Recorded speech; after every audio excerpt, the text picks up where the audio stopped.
Okay, चलो छोकराओ આપણે continue કરીએ. લાસ્ટ વિડીયોની અંદર આપણે બહુ મજાની વાત કરી. એક તો વેગ સમીકરણ કેવી રીતના દર્શાવવામાં આવે છે તેની વાત કરી. સાથે સાથે આપણે વાત કરી હતી પ્રક્રિયા ક્રમ. તો એ જે ટોપિક છે એ બંને ટોપિક મીન્સ કે એમસીક્યુ માટે ખૂબ જ ઇમ્પોર્ટન્ટ ટોપિક હતા. મોટેભાગે તમને એમસીક્યુ એ ટોપિકમાંથી જોવા મળશે.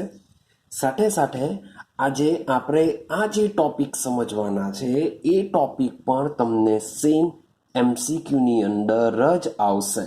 મીન્સ કે થિયરી પોર્શનમાં તમને આ ટોપિક જોવા મળશે નહીં. ક્લિયર છે?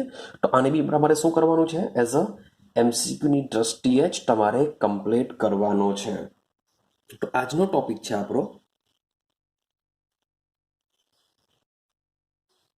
પ્રક્રિયાની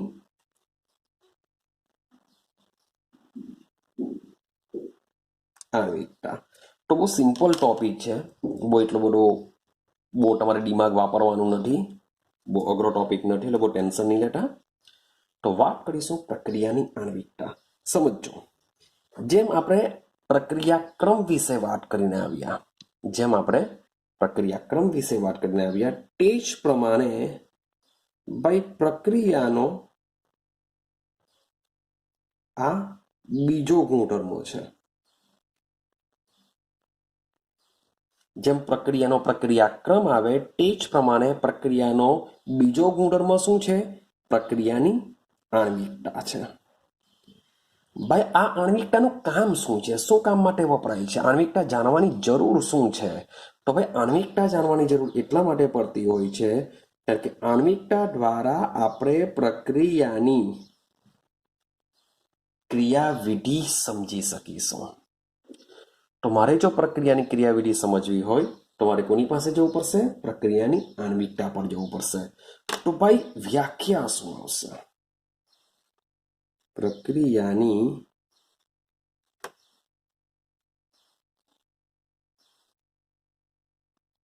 આણ્વિકતાની વ્યાખ્યા શું હોઈ શકે?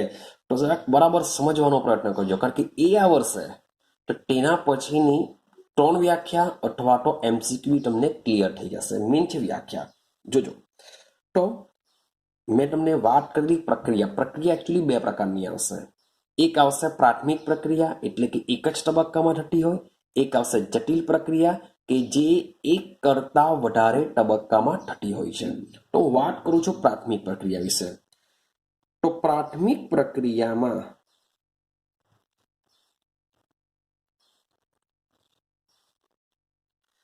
ભાગ લેટી સ્પીસીઝ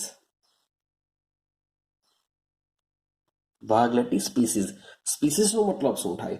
તો સ્પીસીઝનો મતલબ એવો થાય કે મે બી કોઈ પરમાણુ પણ હોઈ શકે, ભાઈ અણુ પણ હોઈ શકે, ભાઈ કોઈ આયન પણ હોઈ શકે, કંઈ બી હોઈ શકે રિએક્શનમાં. H2 + Cl2 ભાઈ અણુ છે તો ભાઈ તો બી રિએક્શન થશે. મે બી કોઈ આયન લઈ લઈએ Na++Cl- તો બી રિએક્શન થાય છે. ભાઈ પરમાણુ લેવ H+Cl HCl, તો કોઈ પણ પ્રકારની રિએક્શન હોય. મીન્સ કે પ્રક્રિયામાં પરમાણુ પણ હોઈ શકે, અણુ પણ હોઈ શકે, આયન પણ હોઈ શકે. તો આ બધાની જગ્યાએ આપણે બોલીએ છીએ સ્પીસીઝ. ક્લિયર થાય છે? તો પ્રક્રિયામાં ભાગ લેટી સ્પીસીઝની શબ્દ છે મેઇન સંખ્યા.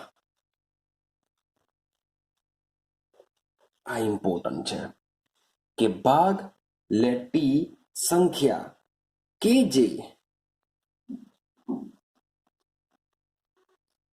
એક સાથે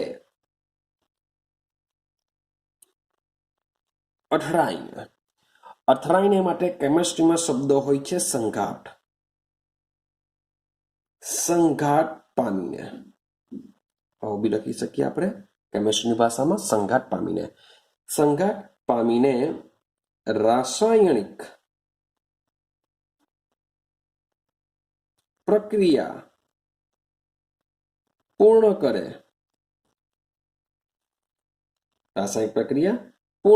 છે. તો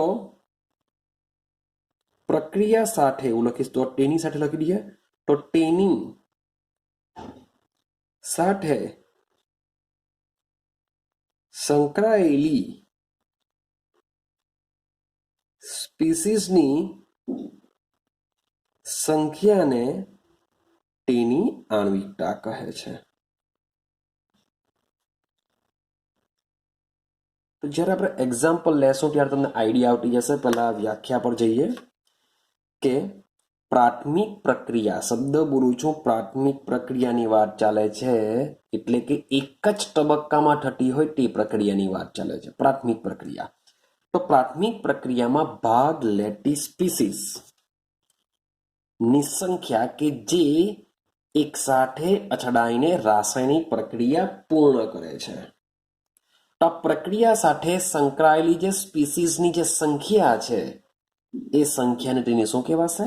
આણ્વિકતા કહેવાશે. હવે આ જે આણ્વિકતા છે કેટલા પ્રકારની હોઈ શકે તો સમજો. તો ભાઈ આણ્વિકતા હશે ટોટલ આપણે 4 પ્રકાર પાડીશું. તેમાં પહેલા પ્રકારની વાત કરીએ. ચાલો એની વ્યાખ્યા લખીએ છીએ આપણે.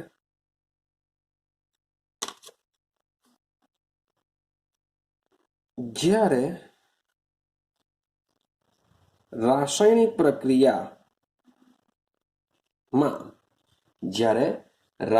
પ્રક્રિયામાં એક જ સ્પીસીસ, જ્યારે રાસાયણિક પ્રક્રિયામાં એક જ સ્પીસીસ હોય ત્યારે આ પ્રક્રિયાને એક આણ્વીય પ્રક્રિયા કહેવાશે. શું કહેવાશે ને? એક આણ્વીય પ્રક્રિયા. કેમ એક કહેવાશે? કારણ કે એક જ સ્પીસીસ છે. જો શબ્દ બોલું છું, એક જ સ્પીસીસ, જે બી વાત કરીશું એ સંખ્યાના સંદર્ભમાં વાત કરીશું. હું એમ નથી કહેતો કે એક જ પ્રકારની સ્પીસીસ હશે.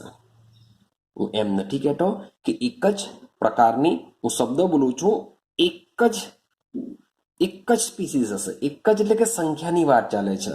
જેમ કે એમોનિયમ નાઇટ્રેટનું એક્ઝામ્પલ લઈએ. એક્ઝામ્પલ તરીકે NH4.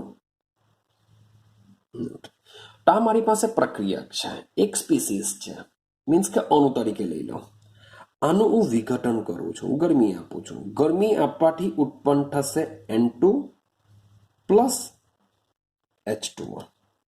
ગરમી આપવાથી થશે N2 પ્લસ H2O ઉત્પન્ન થશે. ચાલો એમોનિયમ નાઇટ્રાઇટ લેશું. NH4N2 મીન્સ કે સમીકરણને બેલેન્સ કરીએ. અહીંયા 2 લેશું. આપણે લેશું એમોનિયમ નાઇટ્રાઇટ. નાઇટ્રેટ નથી લેતો, NH4NO3 નથી લેતો, નાઇટ્રાઇટ NH4NO2. તો ગરમી આપીશું તો બનશે N2 પ્લસ 2 4 હાઇડ્રોજન, ઓક્સિજન 2, તો બનશે એમોનિયમ નાઇટ્રેટ. તો આ રિએક્શનમાં ચેક કરશો, આ જે એમોનિયમ નાઇટ્રેટ છે તેની સંખ્યા એક જ છે. માટે આ રિએક્શનને કઈ કહેવાશે? એક આણ્વીય પ્રક્રિયા કહેવાશે. આઈડિયા આવે છે? એકદમ સિમ્પલ છે. રિએક્શનમાં જોઈ લેવાનું છે, એક જ પ્રક્રિયક છે, એની આગળ કંઈ નથી. માટે આ પ્રક્રિયાની આણ્વિકતા કેટલી હશે? તો એક આણ્વીય કહેવાશે. છે એકદમ સિમ્પલ. ચાલો સેમ દ્વિઆણ્વીય. હવે એક આણ્વીય તેવી દ્વિઆણ્વીય આવશે. તો દ્વિઆણ્વીય કોને કહેવાય? તો જ્યારે રાસાયણિક પ્રક્રિયામાં એક સાથે 2 સ્પીસીસ સંઘાત અનુભવીને રાસાયણિક પ્રક્રિયા પૂર્ણ કરે છે. શબ્દ છે 2 સ્પીસીસ. 2 સ્પીસીસ. હવે જરા જોવાનું એક્ઝામ્પલ લઉં. એક્ઝામ્પલ તરીકે લઈ લઉં છું HI. HI નું વિઘટન થશે તો મળશે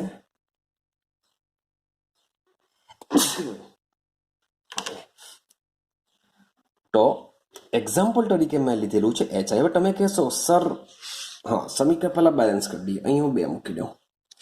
હવે તમે કહેશો સર વિઘટન પ્રક્રિયામાં તો પ્રક્રિયક તો એક જ હશે અને એનું વિઘટન થઈને વોટ એવર જે બી નિપજ ગમે તેટલી મળતી હોય એની સાથે મારે કંઈ લેવા દેવા નથી. મારે તો માત્ર પ્રક્રિયકની સંખ્યા જોવાની છે. તો ભાઈ આને એકાણવીય એટલા માટે કહેવાશે કારણ કે આ સ્પીસીસની અગાડી આપણે કંઈ જ નથી રાખ્યું, તેની સંખ્યા એક જ છે, માટે એને એકાણવીય કહેવાશે. અહીંયા એચઆઈનું પણ વિઘટન થાય છે, પણ તમે જોશો એચઆઈની આગળ આપણે કેટલા લખેલા છે? 2 લખેલા છે. મીન્સ કે 2 એચઆઈ એકબીજા સાથે સંઘાત અનુભવીને H2 વત્તા I2 આપે છે, માટે આને શું કહેવાશે? દ્વિઆણવીય પ્રક્રિયા કહેવાશે. અને શું કહેવાશે? દ્વિઆણવીય પ્રક્રિયા કહેવાશે.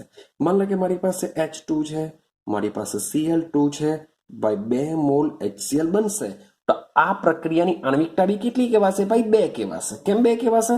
એક H2 અણુ, એક Cl2 અણુ, ટોટલ 2, માટે આને દ્વિઆણવીય કહેવાશે. ત્યારે HI ના આગળ 2 મોલ છે, માટે આને દ્વિઆણવીય કહેવાશે. કઈ આઈડિયા આવે છે?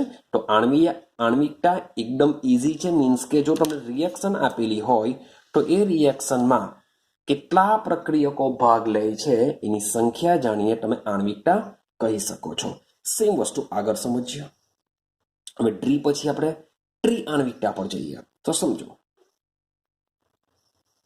જ્યારે રાસાયણિક પ્રક્રિયામાં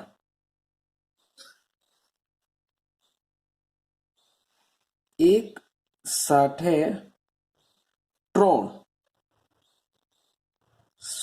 સ્પીસીસ સંઘાત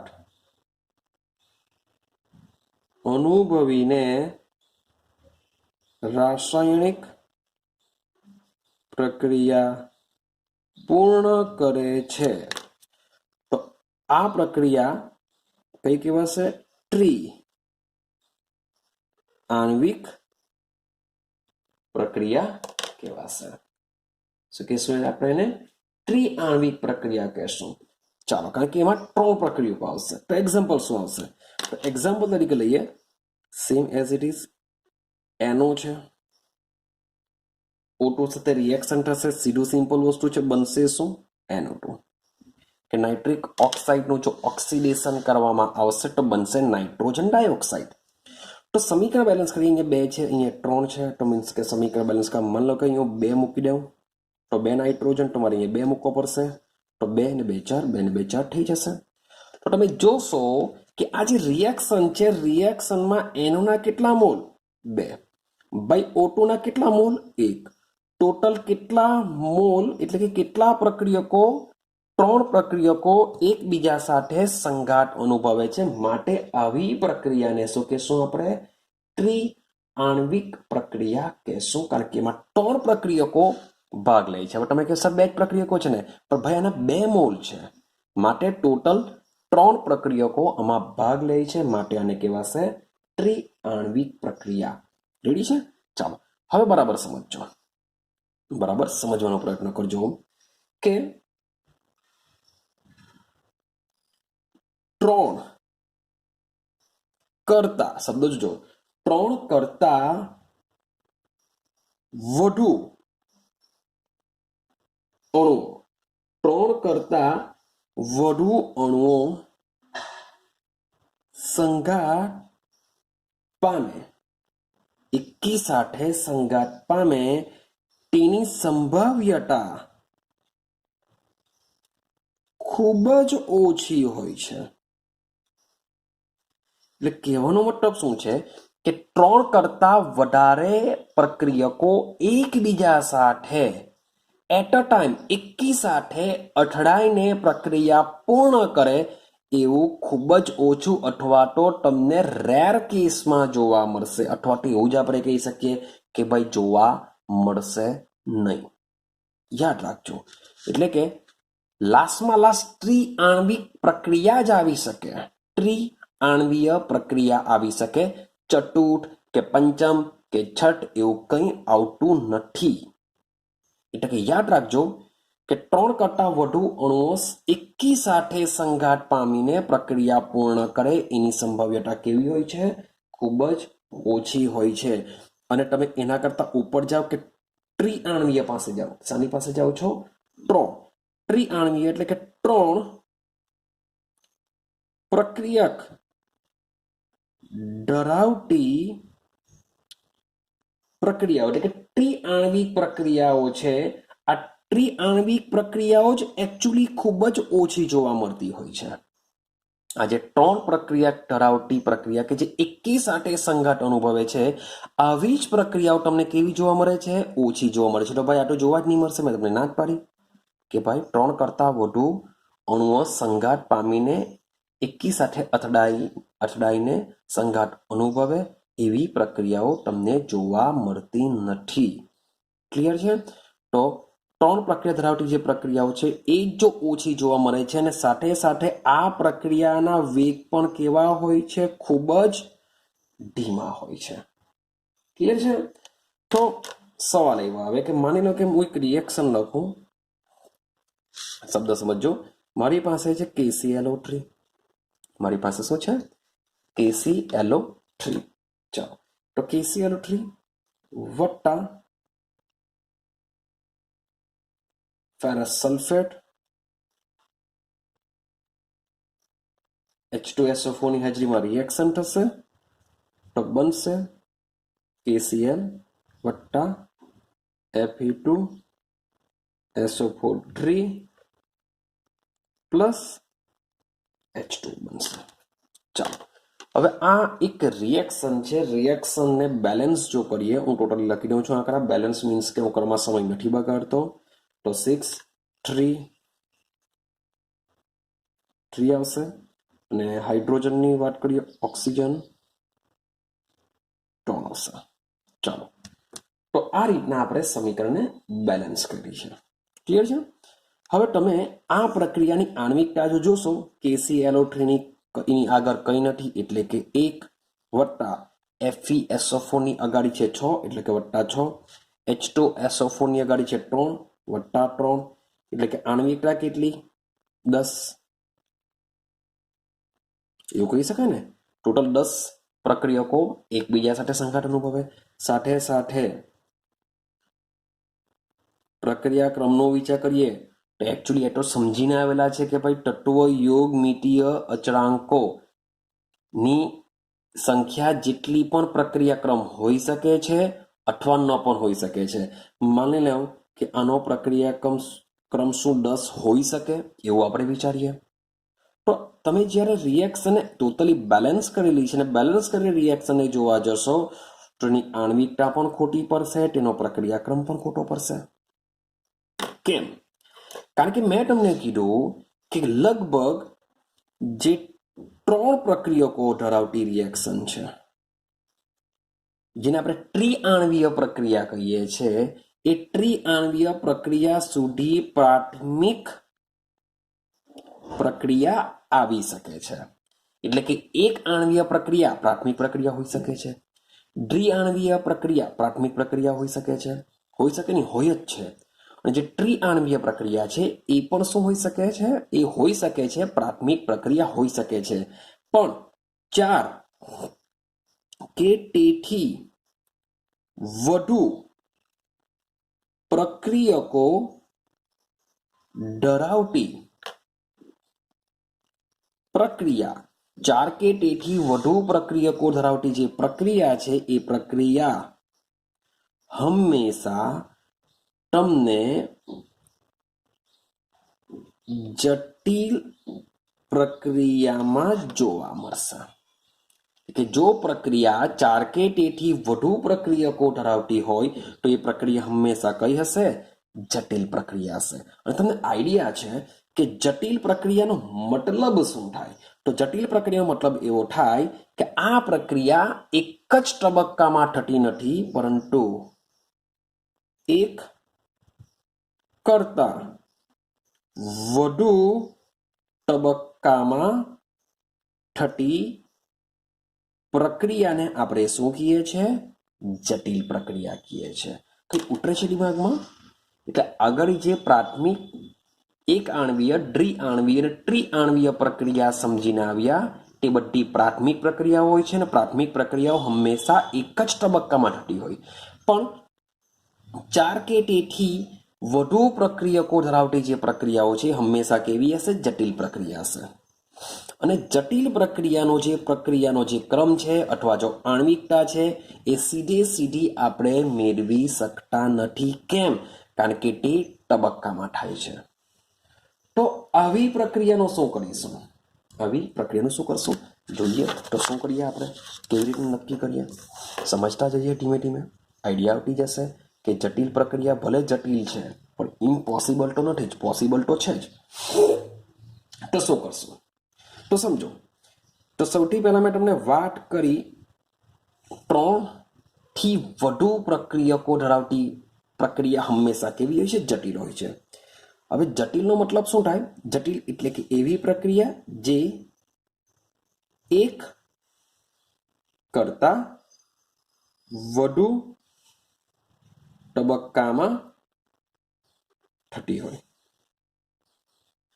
જટિલ પ્રક્રિયા એટલે કે એવી પ્રક્રિયા કે જે એક કરતા વધુ તબક્કામાં થતી હોય છે. ક્લિયર છે? તેને આપણે જટિલ કહેશું. હવે એક કરતા વધુ તબક્કામાં એનો મતલબ એમ થાય કે 2 પણ હોઈ શકે, 3 પણ હોઈ શકે, 4 પણ હોઈ શકે, એના કરતા વધારે બી હોઈ શકે. માની લો કે એક વસ્તુ સમજવાનો પ્રયત્ન કરીએ. આપણે કોમ્પિટિશન ગોઠવેલી છે આપણા ક્લાસની અંદર એક કોમ્પિટિશન ગોઠવેલી છે. મેં કોઈ એક ટીમ બનાવી, ટીમ એ. હવે આ ટીમ એ ની અંદર મારી પાસે 5 સભ્યો છે. એક સ્ટુડન્ટ, બીજા નંબરનો સ્ટુડન્ટ, ત્રીજા નંબરનો સ્ટુડન્ટ, ચોથા નંબરનો સ્ટુડન્ટ અને 5મા નંબરનો સ્ટુડન્ટ. ક્લિયર છે? એવી રીતના એક સેમ ટીમ એવી બીજી બનાવી કે જેમાં પણ મેં આ રીતના 6થા નંબરનો સ્ટુડન્ટ, 7, 8, 9 અને 10 આ ટીમ બનાવી. મીન્સ કે આ રીતના એક ટીમમાં 5 સ્ટુડન્ટ રાખ્યા, બીજી ટીમમાં મેં 5 સ્ટુડન્ટ રાખ્યા. હવે આ બધાએ દોરવાનું છે. આ આપણો એન્ડ પોઈન્ટ છે. રેડી છે? બધાએ શું કરવાનું છે? દોરવાનું છે. આ ટીમે પણ દોરવાનું છે. શબ્દ બોલું છું ટીમ છે, મીન્સ કે બંનેનું જે અંતર છે એ સેમ અંતર રાખેલું છે. અને આપણે જાણવાનું છે કે કઈ ટીમ જીતશે. યાદ રાખજો, આ અંડર કોમ્પિટિશન નથી કરતા, આની કોમ્પિટિશન આની સાથે છે. એટલે કે આ ટીમની કોમ્પિટિશન આ ટીમ સાથે છે અને એક ટીમમાં 5 સ્ટુડન્ટ છે. એવું નહીં સમજી બેઠા કે આ જે ટીમ છે ટીમ એ, તેમાં 5 સ્ટુડન્ટ છે, 5 સ્ટુડન્ટ અંડર કોમ્પિટિશન કરશે. ના, એવી કોમ્પિટિશન નથી. હું સાની વચ્ચે કોમ્પિટિશન છે? ટીમ વચ્ચે કોમ્પિટિશન છે. તો સમજો, હવે આ ટીમ દોડશે. મતલબ કે 5 નંબરનો ભાઈ સ્ટુડન્ટ બહુ દોડે છે, ભાઈ બહુ જોરદાર એથ્લેટિક્સ છે. તો ભાઈ સૌથી વધારે મિનિટમાં, મીન્સ કે માની લો કે એ 5 જ મિનિટની અંદર આટલું ભાઈ સમજી લેજો કે ભાઈ 5 મિનિટમાં અંદર કવર કરે છે. રેડી છે? ચાલો ભાઈ, ત્યાર પછી આ જે 1 નંબરનો જે સ્ટુડન્ટ છે એ એના કરતા બી ફાસ્ટ છે. એ ભાઈ 2 મિનિટમાં જ કવર કરી લે છે. ભાઈ 2 નંબરનો સ્ટુડન્ટ એના કરતા ફાસ્ટ છે, એ 1 જ મિનિટમાં ભાઈ કવર કરી લે છે. ભાઈ ચોથા નંબરનો સ્ટુડન્ટ માની લો કે એને 6 મિનિટ થાય છે. અને જે ત્રીજા નંબરનો સ્ટુડન્ટ છે બિચારો બહુ લો છે, એ કોમ્પિટિશનને 10 મિનિટમાં પૂર્ણ કરે છે. એ શું કરે છે? 10 મિનિટમાં. આટલું ક્લિયર? ચાલો આ ટીમ પાસે આવી જઈએ. આ ટીમમાં પર સેમ, જે છઠ્ઠો છે એ 3 મિનિટમાં મે બી કમ્પ્લીટ કરી દે છે. જે 7મો છે એ 4 મિનિટમાં કમ્પ્લીટ કરે છે. જે 8મો સ્ટુડન્ટ છે એ 2 મિનિટમાં કમ્પ્લીટ કરી દે છે. 9મો સ્ટુડન્ટ છે એ 1 મિનિટમાં કમ્પ્લીટ કરી દે છે. અને જે 10મો સ્ટુડન્ટ છે માની લો કે એને પણ 2 જ મિનિટ લાગે છે. તો તમે મને કહો કે કઈ ટીમ જીતી હશે? ટીમ એ જીતી હશે કે ટીમ બી જીતી હશે? તો 100%ની વાત છે કે ટીમ જીતી હશે 2. ભાઈ કેવી રીતના? તો ભાઈ આ બધા સ્ટુડન્ટે, મીન્સ કે અહીંયા સુધી પહોંચવા માટે મેક્સિમમ 4 જ મિનિટનો સમય લાગી ગયો છે. 4 મિનિટ. ભલે આ વહેલો પહોંચી ગયો, પણ ટીમ જીતેલી ક્યારે કહેવાશે? તો એ ટીમના ટોટલી જેટલા પણ મેમ્બર્સ હોય એ બધા જ મેમ્બર્સ આ વિનિંગ લાઈન સુધી પહોંચી જાય ત્યારે જ આખી ટીમનો સમય ગણાતો હોય છે, ત્યારે જ ટીમ જીતશે. તો આ જે ટીમ છે એ ટીમને મીન્સ કે 4 મિનિટમાં એનું દોડવાનું કમ્પ્લીટ કરે છે. તો અહીંયા વિચારો, અહીંયા કેટલી, ભલે આ લોકો 5 ને 6 ને 1 ને 2માં પહોંચી જતા હોય, પણ જે છેલ્લો સ્ટુડન્ટ છે જો ચેક કરો 10 મિનિટનો સમય લાગે છે. મીન્સ કે આ જે ત્રીજા નંબરનો સ્ટુડન્ટ છે એ સ્ટુડન્ટની સ્પીડ ઉપર ટીમની વિજય નક્કી થાય છે કે જો આ ત્રીજા નંબરનો જે સ્ટુડન્ટ છે એ જો ફાસ્ટ ભાગતે તો ટીમના જીતવાના ચાન્સ વધી જશે, કારણ કે આ લોકો જે બીજા બધા છે એ ઓલરેડી ફાસ્ટ ભાગે છે. માટે ટીમના જીતવાનો જો પોસિબિલિટી આપણે વિચારીએ તો એ કોના પરથી વિચારી શકીએ? જે સ્ટુડન્ટ ખૂબ જ ધીમે દોરે છે, એ ધીમે જે દોરે છે એના પરથી જ આપણે ટીમનો વિજયનો અથવા તો જીતવાનો દર નક્કી કરી શકીએ છીએ. કંઈક આઈડિયા આવે છે? સેમ જટિલ પ્રક્રિયા પર શું છે? એક કરતા વધુ તબક્કામાં થાય છે. જે જટિલ પ્રક્રિયા છે શું છે? એક કરતા વધુ તબક્કાની અંદર થાય છે.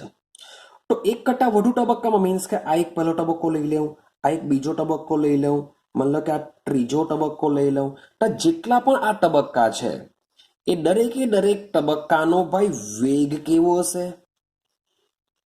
જુદો જુદો હશે. પણ આપણે તો શું કરીશું? આ ત્રણે ત્રણ તબક્કામાં જે તબક્કાનો વેગ સૌથી ધીમો હશે તો ધીમા તબક્કો, જે ધીમા વેગ ધરાવતો તબક્કો છે એ જ તબક્કો આખી પ્રક્રિયાનો વેગ નક્કી કરે છે. યાદ રાખજો કે જે સૌથી ધીમો તબક્કો હશે એ ધીમા તબક્કો જ આખી પ્રક્રિયાના વેગ નક્કી કરે છે. એટલે કે આખી પ્રક્રિયાનો વેગ માત્ર ને માત્ર ધીમા તબક્કા ઉપર આધાર રાખે છે. અને આ જે ધીમો તબક્કો હોય છે એ ધીમા તબક્કા પરથી જ આપણે શું કરી શકીએ છીએ? પ્રક્રિયાનો ક્રમ નક્કી કરી શકીએ છીએ. અને સાથે સાથે આ ધીમા તબક્કા પર જે એકચ્યુઅલી એવું કોઈ નક્કી આણ્વિકતા એકચ્યુઅલી એવી નક્કી નહીં કરી શકાય, તેમ છતાં પણ એવું માનવામાં આવે છે કે સૌથી ધીમા તબક્કામાં ભાગ લેતા પ્રક્રિયકોની સંખ્યા કે જે એકી સાથે અથડામણ અનુભવે છે, તો આ સંખ્યા પરથી પ્રક્રિયાની શું નક્કી કરવામાં આવે છે? આણ્વિકતા નક્કી કરી દેવામાં આવે છે. કંઈક આઈડિયા આવે છે? આ પ્રક્રિયાની આણ્વિકતા આ રીતના નક્કી કરવામાં આવે છે. ક્લિયર થયું આટલું? કેવી રીતના આપણે પ્રક્રિયા નક્કી કરીશું? ચાલો હવે આપણે એક એક્ઝામ્પલ દ્વારા આને સમજવાનો પ્રયત્ન કરીએ કે આ ખરેખર શું કહેવા માંગે છે. સમજો, માનો કે હું H2O2 નું વિઘટન કરાવું, હાઇડ્રોજન પેરોક્સાઇડ કહેશું અને H2O2 હાઇડ્રોજન પેરોક્સાઇડ. તો આ હાઇડ્રોજન પેરોક્સાઇડનું જે વિઘટન છે એ આયોડાઇડ આયનની હાજરીમાં આલ્કલાઇન માધ્યમમાં રિએક્શન કરવાની હોય છે. તો H2O2 નું આલ્કલાઇન માધ્યમમાં આયોડાઇડ આયનની હાજરીમાં જ્યારે વિઘટન કરવામાં આવે છે ત્યારે મને મળતું હોય છે પાણી વત્તા O2. આ વસ્તુ મળે છે. તમે જોશો સમીકરણ બેલેન્સ નથી. સમીકરણ બેલેન્સ કરવા માટે અહીંયા હું 2 મૂકી દઉં, 2 ને 2 4 હાઇડ્રોજન માટે 2 મૂકી દઉં તો તમારું સમીકરણ બેલેન્સ થઈ જશે. તો તમે કહેશો કે સર આ જે H2O2 નું જે વિઘટન કરવાની જે પ્રક્રિયા છે સર આ દ્વિઆણ્વિક પ્રક્રિયા છે. કઈ પ્રક્રિયા છે? દ્વિઆણ્વિક પ્રક્રિયા છે. મે બી તમે ગપ્પુ મારશો તમારું સાચું પડી જશે, કોઈ ના નથી. ગપ્પુ મારશો મીન્સ કે ના સર ગપ્પુ નથી માર્યું, અહીંયા 2 છે તે દ્વિઆણ્વિક બોલ્યા, પણ જરાક સમજતા જાઓ. તમને પૂછશે કે ભાઈ પ્રક્રિયાનો ક્રમ કયો? તો એકચ્યુઅલી પ્રક્રિયાનો ક્રમ આપણે ડિસાઇડ નહીં કરી શકીએ, પણ તેમ છતાં બી એની આણ્વિકતા 2 છે એટલે આપણે માની લો કે 2 લખી દઈએ. ગયા માની લે કે 2 લખી દઈએ કે હશે, કારણ કે એ પ્રાયોગિક રાશિ છે, પ્રયોગ પરથી જ ખબર પડે. ચાલો તો હવે સમજીએ. તો સમજો આ જે રિએક્શન છે ને એ રિએક્શન નું માની લો કે સૌથી પહેલા હું પ્રક્રિયા વેગ લખી કાઢું. તો પ્રક્રિયા વેગ ઇઝ ઇક્વલ ટુ, ચાલો હવે આપણે શું લખતા? પ્રક્રિયા વેગ is equal to k into પ્રક્રિયકની સાંદ્રતા H2O2. પ્રક્રિયકની સાંદ્રતા H2O2 આપણે ખાલી આટલું લખીએ છીએ. રેડી? વધારે આ વેગને દર્શાવવા માટે આપણે શું કરીએ છીએ? વેગને દર્શાવવા માટે તો માઇનસ ડી H2O2 ની સાંદ્રતા છેદમાં dt is equal to k into H2O2 આ રીતના આપણે પ્રક્રિયાનો વેગ સમીકરણ દ્વારા આપણે આ રીતના દર્શાવીએ છીએ. પણ એવું જોવા મળ્યું છે કે આ જે રિએક્શન છે એ રિએક્શન માટે જે પ્રક્રિયાનો વેગ હોય છે એ વેગ -d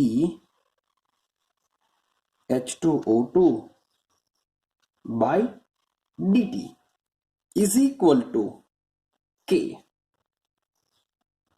H2O2 ની સાંદ્રતા સાથે સાથે I માઇનસની સાંદ્રતા પણ ઇફેક્ટ કરે છે. એટલે કે જે ઉદ્દીપક લીધેલો છે એ ઉદ્દીપકની સાંદ્રતા પણ પ્રક્રિયાના વેગમાં ઇફેક્ટ કરતી હોય છે. આઈડિયા આવે છે? તો આ જે રિએક્શન છે એ રિએક્શનમાં H2O2 અને I માઇનસના સંદર્ભમાં આ જે રિએક્શન છે એ રિએક્શન પ્રથમ ક્રમની પ્રક્રિયા છે. યાદ રાખજો, આ રિએક્શન બી યાદ રાખવી પડશે કારણ કે એમાં પ્રક્રિયા ક્રમ આવે છે. તો રિએક્શનના સંદર્ભમાં આ જે H2O2 ના વિઘટનની જે પ્રક્રિયાનો ક્રમ છે એ કયો છે? પ્રથમ ક્રમની પ્રક્રિયા છે. આ પણ તમારે યાદ રાખવું પડશે. ક્લિયર છે? તો પ્રથમ ક્રમ કેવી રીતના એને હવે સમજીએ. કારણ કે એ કઈ નથી એટલે એક સમજીએ, કઈ નથી એટલે એક સમજીએ, એક વત્તા એક તો બે થશે તો દ્વિતીય ક્રમની બની જશે. તો પ્રથમ ક્રમ કેવી રીતના આવશે તો સમજીએ કેવી રીતના પ્રથમ ક્રમ બનશે. સમજો. ચાલો, હવે ખરેખર આ જે રિએક્શન છે એ રિએક્શન બે તબક્કામાં થાય છે. આ રિએક્શન કયા તબક્કામાં થાય છે? બે તબક્કામાં. પહેલો તબક્કો H2O2 પ્લસ I માઇનસ. શરૂઆતમાં જે H2O2 છે એ શું કરશે? I માઇનસ સાથે રિએક્શન કરશે અને બનાવશે H2O વત્તા IO માઇનસ બનાવશે. આ પહેલો તબક્કો છે.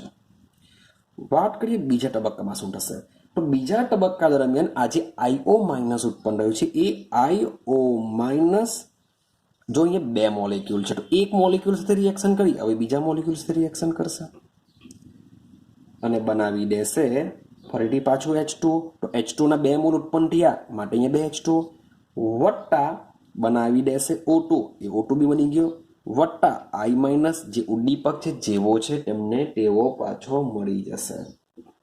તો તમે બંને તબક્કાને મેં તમને કીધું કે અહીં તમે ગપ્પામાં દેશો કે એની આણ્વિકતા કેટલી છે? બે છે. કેમ? તમે પહેલો તબક્કો લેવ કે બીજો તબક્કો લેવ, બંનેમાં પ્રક્રિયકોની સંખ્યા કેટલી છે? બે. તો બંને તબક્કા કઈ છે? દ્વિઆણ્વિક છે. બંને તબક્કા તમારા બની જશે દ્વિઆણ્વિક પ્રક્રિયા બની જશે. હવે આ જે IO માઇનસ છે એને એકચ્યુઅલી કહેવામાં આવે છે મધ્યવર્તી નિપજ કહેશું અથવા તો એને મધ્યસ્થી પણ તમે કહી શકો છો. કેમ મધ્યસ્થી કહી શકાય? કારણ કે એ રિએક્શન દરમિયાન બને છે ખરું પણ તમને નિપજમાં મળતું નથી. એટલે કે જેટલું બને છે એ બધો જ પાછો પ્રક્રિયામાં વપરાઈ જાય છે. એટલે કે તમને રિએક્શન દરમિયાન પાછું એ જોવા મળતું નથી. માટે એને આપણે શું કહીશું? મધ્યવર્તી નિપજ કહી શકીએ અથવા એને મધ્યસ્થી પણ કહી શકીએ છીએ. ક્લિયર છે? ચાલો, તો આ રીતના તમે જોશો. હવે આ બે તબક્કા છે. હવે આ બે તબક્કાની અંદર જે પ્રથમ તબક્કો છે, જે મધ્યવર્તી નિપજ જે બને છે, જે પ્રથમ તબક્કો છે એ કેવો હોય છે? ધીમો હોય છે. ધીમો હશે માટે કયો બની જશે? વેગ નિર્ણાયક તબક્કો બની જશે. તો તમારો વેગ નિર્ણાયક તબક્કો આ છે, એનામાં બે પ્રક્રિયકો છે માટે એને દ્વિઆણ્વિક કહેવાશે. સાથે સાથે તમારા આ જ તબક્કા પરથી પ્રક્રિયાનો ક્રમ નક્કી થશે અને પ્રક્રિયાનો ક્રમ તમને કયો આપેલો છે? પ્રથમ ક્રમની પ્રક્રિયા આપેલી છે. H2O2 અને I ના સંદર્ભમાં પ્રથમ ક્રમની પ્રક્રિયા છે. બંને H2O2 અને I ના સંદર્ભમાં આપેલી છે માટે એવું બી કહી શકાય કે બંનેની સંખ્યા 1/2 હોવી જોઈએ તો બી એ પ્રથમ ક્રમની બની જશે. તો આ રીતના તમારે આને યાદ રાખવાનું છે. તો જરાક ઓલ ઓવર જરાક સમરી આપણે જોઈએ. મીન્સ કે આ બધી વસ્તુ MCQમાં બહુ કામની છે અને આ ક્વેશ્ચન મોટે ભાગે પૂછાય છે. વેગ અચળાંકીના એકમો, પ્રક્રિયા ક્રમના ક્વેશ્ચન, આણ્વિકતાના ક્વેશ્ચન, વેગ સમીકરણના ક્વેશ્ચન મોટે ભાગે તમને જોવા મળશે MCQ ની અંદર. રેડી છે? તો થોડુંક સમરી કરીએ. આ પોઈન્ટ બી તમારે બધા બરાબર યાદ રાખવાના છે. સમજો, મેં તમને અગાડી વાત કરી કે જે પ્રક્રિયાનો જે ક્રમ હોય છે, પ્રક્રિયાનો ક્રમ, એ પ્રક્રિયાનો ક્રમ શું હોય છે? પ્રાયોગિક રાશિ છે. મીન્સ કે પ્રયોગ દ્વારા જ ખબર પડશે. આપણે કોઈ ગેસિંગ નહીં કરી શકીએ, આપણે કોઈ અંદાજો લગાવી નહીં શકીએ, અથવા તો કોઈ સિદ્ધાંત લગાવી નહીં શકીએ. એવું કંઈ હોતું નથી. પ્રયોગ દ્વારા જ ખબર પડશે. માટે એના આંકડા હંમેશા આપણે યાદ રાખવા પડશે. ચાલો આગળની વાત કરીએ. આ જે પ્રક્રિયાનો ક્રમ છે, એ પ્રક્રિયાનો ક્રમ તમને શૂન્ય પણ જોવા મળી શકે, ભાઈ પૂર્ણાંક પણ જોવા મળી શકે, અને સાથે સાથે અપૂર્ણાંક પણ જોવા મળી શકે. અડધો બી હોઈ શકે, 2.5 બી હોઈ શકે, 3 પણ હોઈ શકે, 0 ઋણ નથી હોતો. અપૂર્ણાંક, અપૂર્ણાંક કે શૂન્ય પણ હોઈ શકે છે. પણ એ જ વસ્તુ આપણે કમ્પેરિઝન આણ્વિકતામાં કરીએ તો એ જ વસ્તુ આણ્વિકતામાં જ્યારે કરવામાં આવે છે ત્યારે યાદ રાખજો, આણ્વિકતા કોઈ દિવસ શૂન્ય હોતી નથી. કોઈ દિવસ સાંભળેલું ખરું કે પ્રક્રિયક હોય જ નહીં અને રિએક્શન થઈ ગઈ? પ્રક્રિયક છે જ નથી અને રિએક્શન થઈ ગઈ, તો એ વસ્તુ પોસિબલ હોતું નથી. માટે આણ્વિકતા કોઈ પણ દિવસ શૂન્ય હોતી નથી. તો એનું મૂલ્ય મોટે ભાગે પૂર્ણાંક સંખ્યા જેટલું હોય જ છે, 1 2 3 4 વોટ એવર કંઈ બી હોઈ શકે છે, પણ શૂન્ય હોતી નથી. ક્લિયર? ઋણ તો બંનેમાં જ નહીં આવશે. રેડી છે આટલું? ચાલો હવે મેં બી વાત કરીએ, શું અપૂર્ણાંક હોઈ શકે? આણ્વિકતા શું અપૂર્ણાંકમાં હોઈ શકે? મીન્સ કે અડધો મોલેક્યુલે ભાગ લીધો, ભાઈ એવું હોતું નથી. તો આણ્વિકતા સેમ બીજી વસ્તુ અપૂર્ણાંકમાં પણ હોતી નથી. ક્લિયર થઈ ગયો? આપેલો પોઈન્ટ બરાબર યાદ રાખજો. ચાલો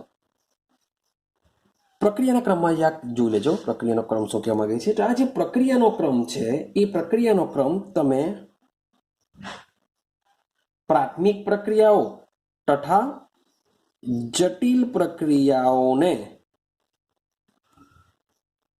લાગુ પાડી શકાય, અથવા તો એવું બી કહી શકાય કે આ જે પ્રક્રિયાક્રમ છે, એ પ્રક્રિયાનો ક્રમ પ્રાથમિક પ્રક્રિયાઓ તથા જટિલ પ્રક્રિયાઓ માટે પણ કાઢી શકાય છે. ક્લિયર થાય છે? પણ આ જ વસ્તુ સેમ આણ્વિકતા વિશે વાત કરીએ તો ભાઈ પ્રાથમિક પ્રક્રિયા માટે આણ્વિકતા હોય છે, પણ જટિલ પ્રક્રિયા માટે આણ્વિકતાનો કોઈ અર્થ નથી. જટિલ પ્રક્રિયા માટે આણ્વિકતાનો કોઈ અર્થ નથી. તેમ છતાં પણ જે જટિલ પ્રક્રિયાઓ હોય છે, એ જટિલ પ્રક્રિયાઓની અંદર સૌથી ધીમા તબક્કો જે હોય છે, એ સૌથી ધીમા તબક્કામાં અથવા સૌથી ધીમા તબક્કાની જેટલી આણ્વિકતા હશે, એટલી આણ્વિકતા આખી પ્રક્રિયાની ગણી લેવામાં આવે છે. એટલી પ્રક્રિયા આખી આણ્વિકતાની ગણી લેવામાં આવે છે. ક્લિયર થાય છે? હા કે ના? તો આટલી વસ્તુ પ્રક્રિયાનો ક્રમ અને આણ્વિકતા વિશે છે, જે તમારે શું કરવાનું છે? યાદ રાખવાનું છે. તો બહુ મજાનું છે. આના પરથી ઘણા બધા તમને MCQ કે ક્વેશ્ચન નીકળી શકે છે. રેડી છે? તો હવે પછીનો નેક્સ્ટ વિડીયો આપણો આવશે, એ મોસ્ટ ઇમ્પોર્ટન્ટ થિયરી, મીન્સ કે બોર્ડની દ્રષ્ટિએ હું તમને આ પહેલી થિયરી આપું છું આ ચેપ્ટરની. મેં તમને કીધું કે બહુ ઓછી થિયરી હું તમને કહેવાય કે આ થિયરી તમે કમ્પ્લીટ કરજો. તો આ પહેલી થિયરી તમને આપા, મીન્સ કે નેક્સ્ટ વિડીયોની એ ખૂબ જ એટલે ખૂબ જ મોસ્ટ IMP લગભગ લાસ્ટ યરની અંદર પ્રથમ ક્રમ પૂછાયો હતો. તો શૂન્ય ક્રમ કે પ્રથમ ક્રમ બંને સિમિલર જેવા છે, મીન્સ કે મેથેમેટિકલ સ્ટેપ જેવા છે, ઇઝીલી યાદ રહી જશે. ક્લિયર? તો એઝ અ MCQમાં, એઝ અ થિયરી તરીકે, as a board, as a GUJCET, તો એ બધામાં આ 2 પોઈન્ટ ખૂબ જ કામ લાગશે. એટલે બહુ મોસ્ટ ઇમ્પોર્ટન્ટ છે. તો એને આપણે આના પછીના વિડીયોમાં આપણે કવર કરીશું. આઈ હોપ સો કે બંનેને સાથે જ કવર કરવાનો પ્રયત્ન કરશું, એટલે બંનેમાં શું સિમિલર છે, શું ડિફરન્સિએશન છે, એ આપને ખબર પડશે. તો હવે પછીનો જે વિડીયો આવશે, મોસ્ટ ઇમ્પોર્ટન્ટ થિયરી આપણે ભણાવવાના છે. તો એના માટે તમે વેઇટ એન્ડ વોચ કરો. તો મળીશું આપણે નેક્સ્ટ વિડીયોની અંદર.